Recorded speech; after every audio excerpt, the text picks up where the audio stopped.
Voltar aí. Então, no Antigo Testamento, sacrifício pode ser entendido de três maneiras.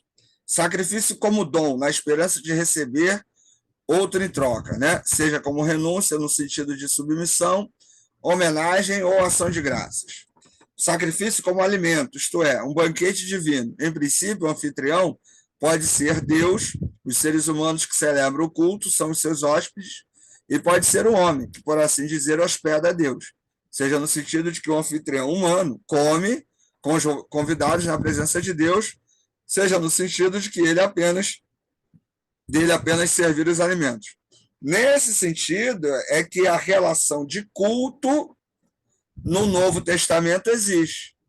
Por exemplo, teoricamente, o que nós fazemos nas nossas igrejas, teria a ver com isso.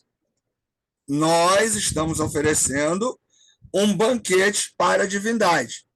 Então, seria um sacrifício aí, né?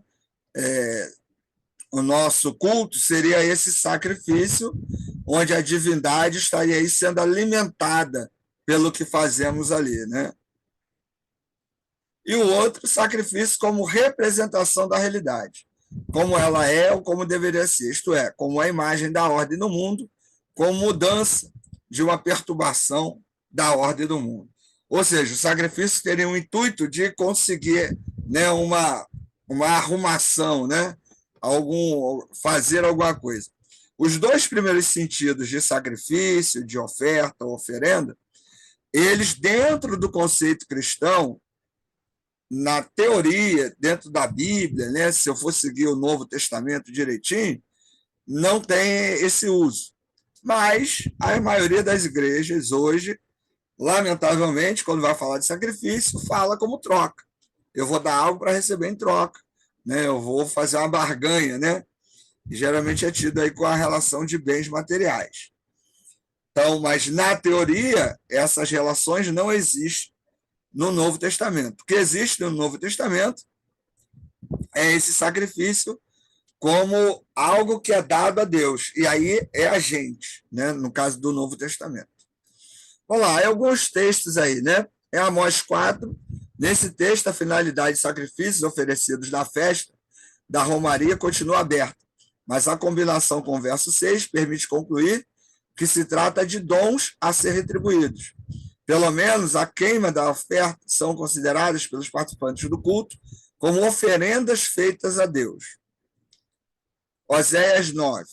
Este também é um profeta do mesmo período de Amós, século 8, e pela leitura dos textos destes dois profetas, percebe-se uma imagem pré-deuteronomista da prática de culto e sacrifícios do Reino do Norte de Israel.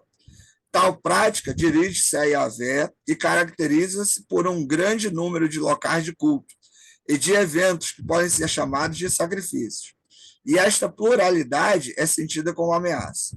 O que torna tão ameaçadora a falta de lugares de culto é a perspectiva de que, então, não haverá mais possibilidade de conseguir pureza ritual.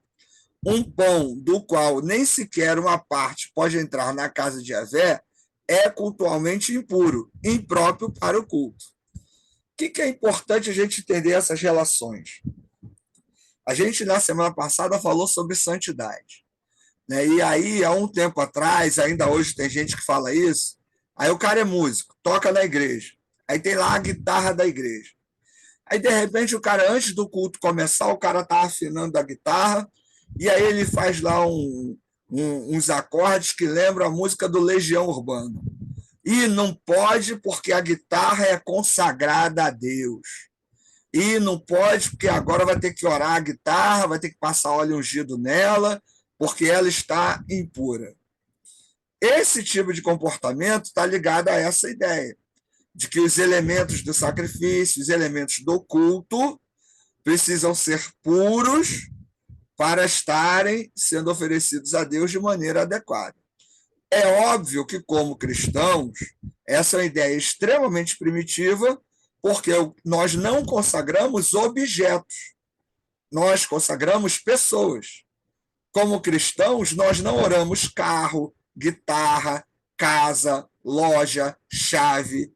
Esse tipo de ritual é um ritual que era atribuído a coisas no Antigo Testamento. Na perspectiva do Novo, nós, né,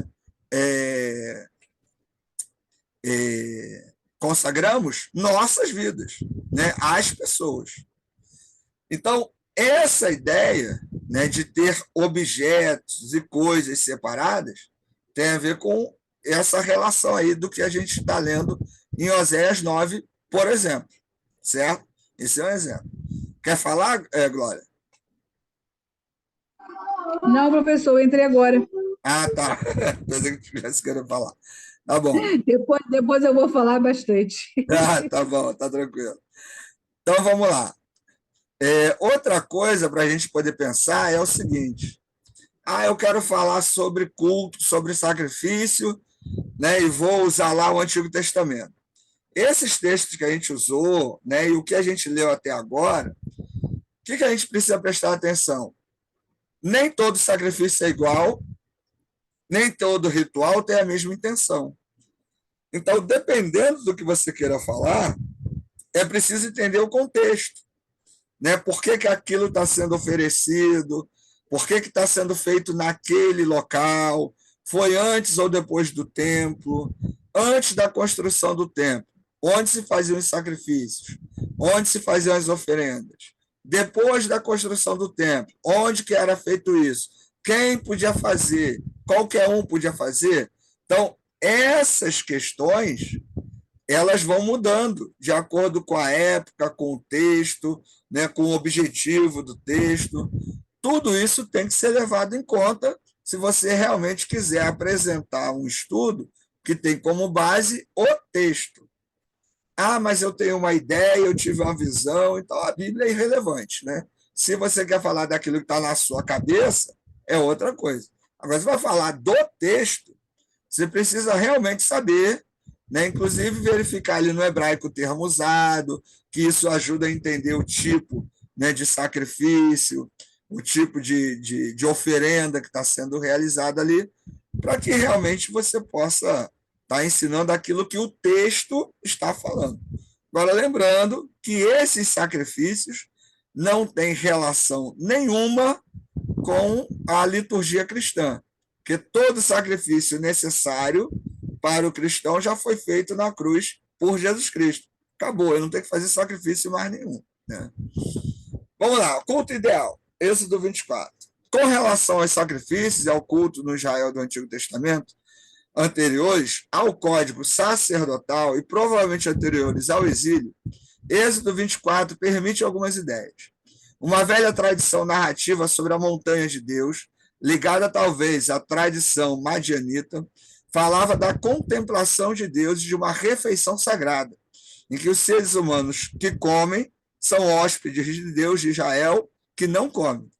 Essa contemplação de Deus na montanha, porém, não é uma teofania, mas antes um banquete celestial que parece estar ligado à instituição dos anciãos. Combinada com essa tradição, misturada com ela, aparece uma tradição a respeito de um sacrifício, cujo ritual é executado por leigos e se distingue do ritual normal israelita, como conhecemos pela forma definitiva do Pentateuco, sobretudo no que é feito com o sangue. Isso lembra a Páscoa, quando o animal abatido não é considerado um sacrifício. Lembrando que a gente já tinha falado sobre isso, que o ritual da Páscoa de libertação do Egito, onde ele vai lá, mata o cordeiro, pega o sangue, passa nos umbrais, isso não foi inventado pelos israelitas. Isso já acontecia, né, em outras tribos e outros povos ali ao redor, e era um ritual para proteção, para proteger a casa, para trazer prosperidade, né? Então, os povos antigos ao redor do que depois viria a ser Israel já faziam isso. Então, esses povos, né, que se misturaram a Israel trouxeram essa tradição de matar aí o cordeiro e passar o sangue nos umbrais, que era um ritual de proteção e prosperidade. Né? Os dois elementos estão unidos pela visão de Deus, pelos anciãos, que é narrada positivamente, isto é, sem nenhuma restrição. O holocausto parece abrir o acesso ao Deus presente na montanha ou no trono celeste. Lembrando também, né, que na cultura do Antigo Testamento, em algumas épocas, entendia-se que as divindades moravam nas montanhas. Depois, Yahvé, né, ele sai da montanha, vai para o tabernáculo e vai para o templo. Mas acreditava-se, né, alguns povos acreditavam que as divindades, né, os deuses moravam nas montanhas. Monte Olimpo, né? Aí é um nome muito conhecido, tem a ver com essa ideia, né? Assim, a vivência da religião israelita apresentada em Êxodo 24 apresenta como pode se abrir um espaço para a presença de Deus através da experiência. Quer falar, Luan? Não, não, abri errado aqui. Ah, tá. Então, gente, esse texto, né, aí que a gente leu, ele vai dar uma ideia, né, de que como era naquele período. Ricardo, a relação disso com hoje? Nenhuma.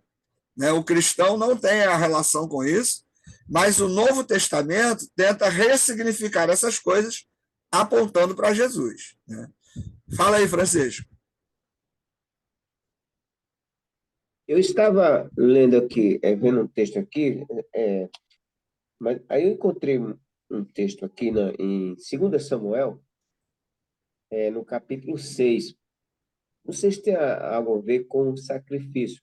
Era na parte que ia levando a arca, né? E ninguém podia tocar na arca se tivesse irreverente.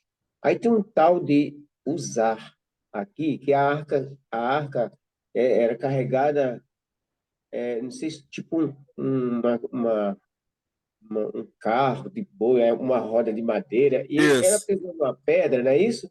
E a isso. arca ia caindo, e essa pessoa usar Tocou, morreu.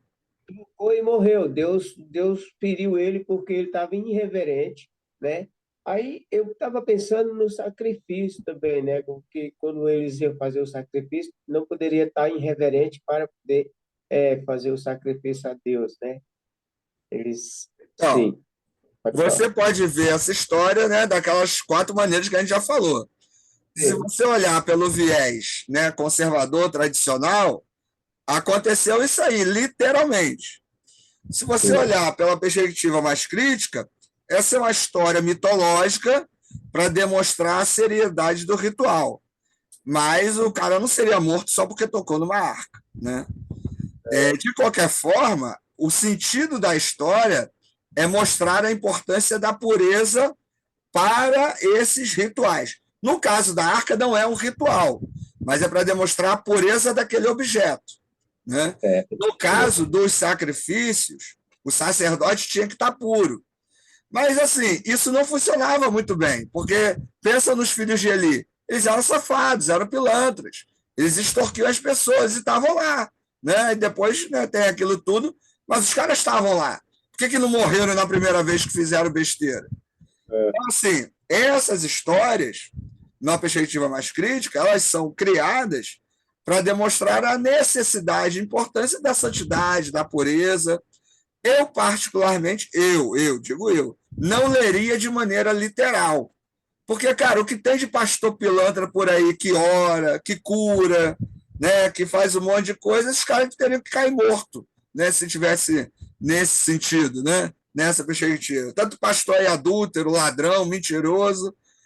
E aí esses caras já tinham que estar mortos, não podiam nem ser pastores, né? Não podiam nem pisar numa igreja que ia queimar vivo, se for levar isso à literalidade. Mas são verdade. histórias contadas para demonstrar que é importante, é necessário estar com a vida santa, pura, né? Com Deus E, não se brinca. e agora você falando assim, eu entendi mais uma coisa aqui. Então, o medo de Davi cresceu quando ele viu a morte do Uzai, ele não quis levar a arca para junto dele. Aí tem um homem chamado Obed-Edom, que leva a arca para casa dele, na história, Davi né? ficou com medo porque Davi era safado, rapaz. Davi era adúltero, mentiroso, assassino. Então o cara vai ficar com o pé atrás, pô. Ele vai dar bobeira. Eu não, rapaz. Vai que. Tá certo, tá certo. Valeu. Rosilene. Rosilene? Oi, professor. Desculpa, eu estou rindo aqui do último comentário aí. Então, e sobre Ananias e Safira? Lá em Atos, Isso. então, voltando, né, dependendo da perspectiva. Na perspectiva mais conservadora, aconteceu aquilo mesmo. Eles foram lá, mentiram, morreram. Na perspectiva mais crítica, a ideia seria a seguinte: eles viram o que aconteceu com Barnabé, né? Barnabé vai lá, doa tudo que tem, ganha um apelido, inclusive na comunidade, né, de Barnabé, e Ananias e Safira ficam, né, querendo esse mesmo tipo de glória. E aí Ananias vai lá e fala que está doando tudo, mente.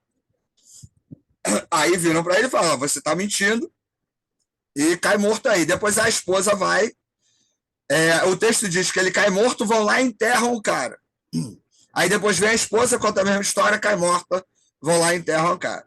Há alguns comentaristas que vão dizer que essa história também ela é uma história criada para demonstrar que a mentira e o orgulho não fazem parte dessa primeira comunidade cristã, porque alguns elementos ali não se encaixariam. Você não enterraria um homem sem a mulher estar sabendo, por exemplo, né, dentro daquela cultura. E a ideia ali que a morte significaria a exclusão deles da comunidade, e não literalmente a morte. Mas aí vai depender da sua abordagem. A abordagem mais conservadora vai entender de maneira literal. A abordagem mais crítica é uma construção literária para demonstrar que a mentira não fazia parte dessa primeira comunidade cristã, entendeu? No mesmo viés aí. Professor, essa crítica fala lá da tradição, né? Essa leitura crítica fala sobre a tradição orais, né? Não, quando eu digo leitura crítica, é a perspectiva histórico-crítica, entendeu? A tradição oral, tradição escrita, é o processo de produção do texto. Então, Sim. todo texto, em primeiro momento, ele passa por um processo de tradição oral, onde é tudo contado, né, boca a boca, ali, um para o outro, e depois ele tem a tradição escrita. Esses contos orais passam a ser escritos e você passa a ter documentos, textos até diferentes, onde os outros que são reunidos, entendeu? Entendi. Rosilene, respondeu aí sua pergunta? Tranquilo?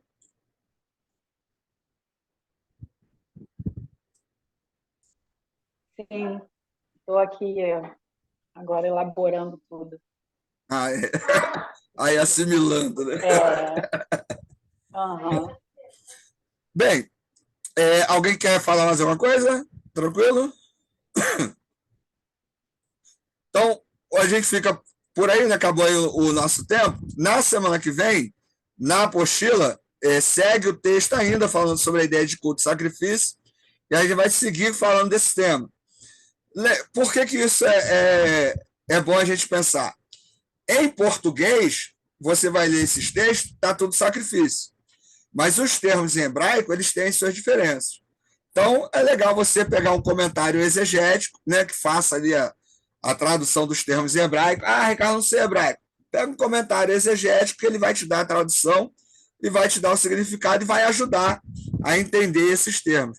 E aí, para fazer essas relações, né, que a gente está fazendo aqui, e a gente vê como que o Novo Testamento vai lidar com cada um desses textos, vai ressignificar, né, cada um desses elementos aí. Para a gente é legal, até para não sair falando besteira aí, porque sacrifício não é tudo igual, né? A gente acabou de ver aí que não é a mesma coisa, tá certo? Então é isso, gente. Ficamos por aqui. Até daqui a pouco aí na próxima aula aí para quem vai fazer. Beleza? Boa noite, daqui a pouco. Boa noite, até daqui a pouco.